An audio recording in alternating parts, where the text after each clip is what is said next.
de partida ontem, que tem que ver com o cenário da crise política em França. Hoje recebemos esta nomeação. No entanto, qual é a sua leitura relativamente às notícias que circulam sobre França hoje? Pois, ontem, quando analisamos este tema, a notícia era que iria nomear o primeiro-ministro em 44 horas. Não era que iria renomear o mesmo primeiro-ministro no espaço de 48 horas. Esta é a grande novidade, não é? Que ele volte a nomear o mesmo primeiro-ministro demissionário para o cargo do qual, pelo visto, parecia não ter mais voltar, não é?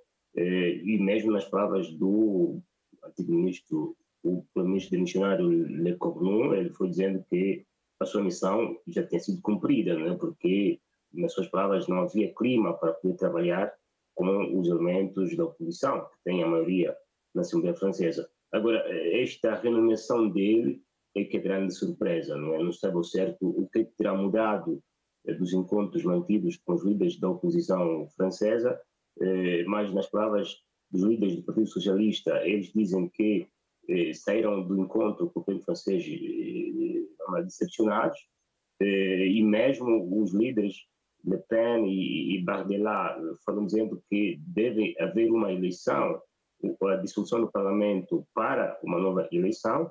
Daí que nos percebe de concreto o que de diferente irá trazer o primeiro-ministro Le Cornu, ora renomeado para este cargo, não é? O que irá mudar, que novidades vai trazer, que cedências vai fazer aos partidos de oposição que os vai convencer de apoiar na sua formação de governo, se haverá mais ministros da oposição no governo que ele irá outra vez formar, ou seja, só nos próximos tempos, nos próximos dias, saberemos de concreto o que traz de novo esta figura, né? Mas é um caso quase caricato, inédito, que o primeiro-ministro demissionário volta a ser encarregue para formar outra vez governo.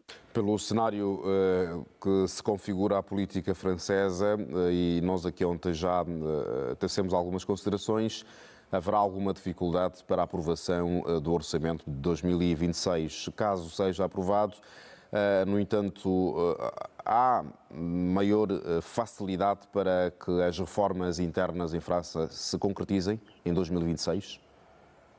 Sempre com a participação dos da oposição, porque a oposição que tem a maioria no Parlamento francês, o presidente Macron não tem a maioria no Parlamento francês, de consequência as leis devem ser aprovadas ali, devem ter o timbre dos homens da coligação socialista e dos homens do partido de Le Pen, porque sem eles não há governo possível, não é?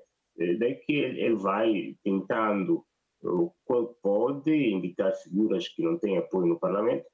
Este é o ABC dos sistemas semipresidenciais, do contendor parlamentar ou presidencial, que governa quem tem a maioria, e quem não tiver a maioria deve poder contar com os partidos que têm votos que lhe ajudem a formar a maioria. O que está a ver aqui é como se fosse uma reviravolta, não é? Uma anulação total da essência do sistema semipresidencial francês, com o presidente francês que se recusa a nomear figuras da oposição, né?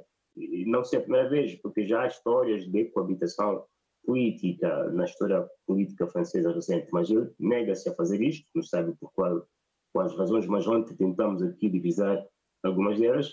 Em todo caso, enfim, haverá reformas se houver esse apoio dos partidos da oposição, que no fundo são oposição, mas que têm a maioria, né? É uma oposição ao presidente francês, mas não uma oposição ao primeiro-ministro francês, porque eles são os homens que têm a maioria no Parlamento.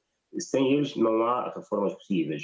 E mesmo essa lei orçamentária, se eles não virem mudanças ou ofertas, cedências que eles pretendem, não vai ser aprovada e outra vez a figura vai cair novamente, né? Enfim, não sabe ao certo o que se pretende com essa insistência em indicar figuras que isso duram, como dissemos ontem, o tempo para ir comprar pão na padaria. Pois é, na verdade, uma figura com algum histórico político, tem algum destaque do ponto de vista profissional e com a idade poderá facilitar com que haja uma França com alguma estabilidade política nesta altura? a sua experiência política vamos dizer, é exígua, é diminuta, é uma figura política, sim, mas não tem lá tão gabarito assim, não é? Mas isso não retira a sua importância na cena política francesa, sobretudo a visão do presidente francês de colocar na condição do país jovens, não é? Jovens, vamos dizer, seria, no nosso caso, jovens pós-independência, entre aspas, não é? Agora, não sabe ao certo se a sua figura jovem vai mudar alguma coisa. E mesmo também porque, do outro lado, há também jovem, né? Bardella, se calhar, é mais jovem que ele, né? E ele dirige o partido da Senhora Le Pen, né? Ou seja, há jovens em todas as frentes. Se o caráter foi da juventude, também a oposição tem a juventude. Ou seja, toda a reforma que ele poder trazer deve ser apoiada pelos partidos da oposição, entre aspas. Se não conseguir, a sua juventude e toda a experiência que tiver, de nada vão valer. Aliás, viu-se que o seu governo caiu e ele se demitiu. Né? Pois, olhemos para